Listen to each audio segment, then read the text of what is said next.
Good evening, ladies and gentlemen. Welcome to the show. Glad to have you guys here. Today is February 1st, and it's a Saturday. Anyway, welcome to the show. Let's get started. What the heck is my charts? Just give me a second here. Okay, let's open up the charts right here and let's see what we're looking at here. First off, let's look at cryptocurrency market capitalizations. Let me expand the chart out a little bit. You can see what we got here. A $259 billion industry for the cryptocurrency industry, and Bitcoin dominance is 65.9%. We're looking at a price of Bitcoin at $93.85. Ethereum's 183 bucks. XRP is 24.1 cents. So XRP's finally moved up past 23 cents. It's finally up to 24. Bitcoin Cash is at $379. Bitcoin SV is $280. Litecoin's $70.56. Boy, Litecoin's taking a big move up in price. Now let's take a look at this. Hold on. Peter Schiff, they're making a new coffee mug. If you guys don't know about Peter Schiff, he's probably the biggest Bitcoin bear out there. He hates Bitcoin, Somebody give him some Bitcoin or whatever, I guess, and he had it in a wallet, and he lost it and stuff, and there was a big controversy about it. Now they've made a mug with Peter Schiff and all of his tweets about his lost Bitcoin. If we look on here, here's a picture of the mug. He says, "I did not forget my password. Read my Twitter. My wallet forgot my password." The software did not forget your password. Anyway, there was a thing where he didn't write down there's something in the wallets, where you have a phrase. It's generally a number of words. They called it a seed. And evidently he forgot to write down his seed. And this becomes a huge problem because, anyway, it says that his Bitcoin tweets are being turned into memorabilia. And in the future, people will get a real kick out of that because, he forgot his 12 to 24 word seed recovery phrase. Now, this is an important thing for all of you guys out there who are getting into cryptocurrency. Always write down your seed and very carefully put that seed or that recovery phrase in a very special place where you know where it is. And this way you can recover your wallets. Always remember to do that. That's very important.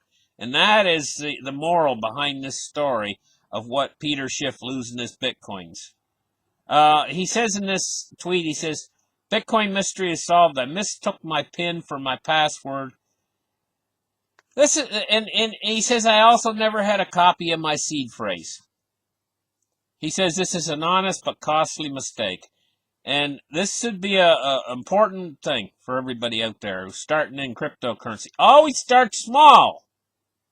Because if you make a mistake like this, you're not going to lose all your money. Always start small with cryptocurrency. Now, in this article, 100 days left. Only 100 days left until Bitcoin's block reward halving. They're not making as big a deal out of this as they should be. Can you imagine what would happen with gold if they cut the mining supply in half? What would happen to the price of gold? Well, it would double. The price of gold would double. Or more. And this is a big deal. The halving's coming up. Only 100 days left. This is the countdown. That's just a little bit over 3 months from now. And Bitcoin's block reward is going to halve. And this basically means that every 10 minutes there's a new Bitcoin block mined. When they first started it, I think it was 50 coins per block.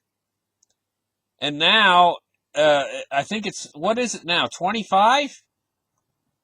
And it's going to go to 12.5? I think that's what it is anyway.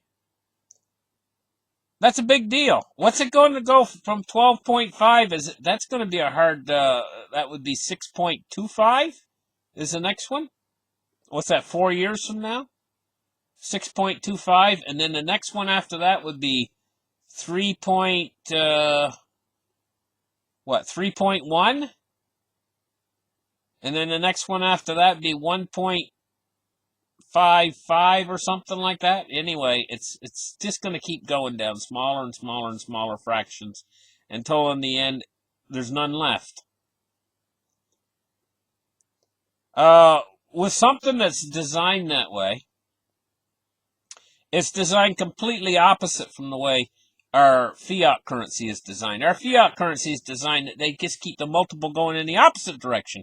It keeps getting more and more fiat all the time. Where Bitcoin, there gets less and less and less. So one is inflating and the other one's deflating. And whenever something deflates, it becomes worth more and more and more. And ultimately, in the end, this can only lead in one direction, you know. But if the whole world makes a transition over into cryptocurrencies and they deflate like that, that means we're going to have to completely change our mindset about money. Because we're so used to everything costing more all the time. How do we deal with a currency where everything costs less all the time? It's hard to, it's almost as hard to get your head around as negative interest rates, because that is completely bonkers. Anyway, Japan's biggest social network is launching a digital currency, kind of like Libra. You know, Libra hit snags. You know, they had a great idea there, but they hit snags, government red tape and everything else. Well, if they have so much trouble getting Libra out there, too much trouble getting Libra out there, these other guys are going to beat them to the punch. And evidently, Japan's their social network, the largest in their country, has announced the launch of its digital currency, Link, I guess it's going to be called, in the Japanese market from April. They're going to start in April. That's not long from now. And it says the token has previously been available in all countries except Japan and the U.S. Maybe they're not bringing it to the U.S. because they don't want to have to go through the same regulatory hurdles that Facebook's Libra's having to go through.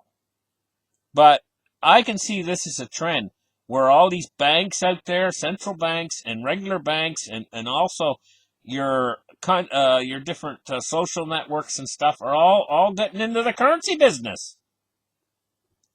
You know? And this gives them a route or an opening.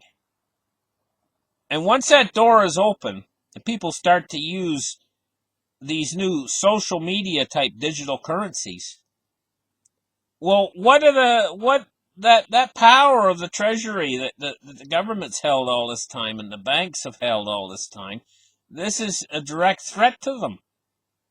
This is moving more toward especially if corporations have the control over the currency rather than banks and governments. This could lead to a whole new different type of social order, or change in the social order of the whole structure of how the world is run. So this is huge. People don't realize exactly how huge this is and the implications off into our future. And, you know, if they can find ways to get around government regulations, one means loopholes or whatever, and once they get a toehold in all of this, you know, these corporations and stuff, I mean, what's going to stop them then? They'll have open license, you know? So Japan's getting into this right now, and they're launching their own digital currency, whereas the governments are trying to get in there too. Like China's trying to create their own digital currency, but it's a government-run digital currency. You know, when they invented cryptocurrencies, they invented a new technology that is just opening the door. I mean, this technology is starting to flourish now, not just in Bitcoin and in the deregulated cryptocurrencies, but also in regulated cryptocurrencies. commercialized cryptocurrency, commercialized currencies. We can have a currency for every business out there, you know. I mean, this isn't the first time this has been done, you know. I mean, they used to do tokenization by creating coins. Like if you had a big company or something, they would create actual physical coins for that company, but it never got really big.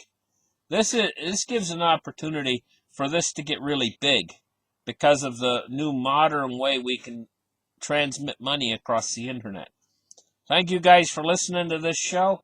Like and subscribe, and give me a thumbs up. We'll catch you guys in the next episode. Bye-bye.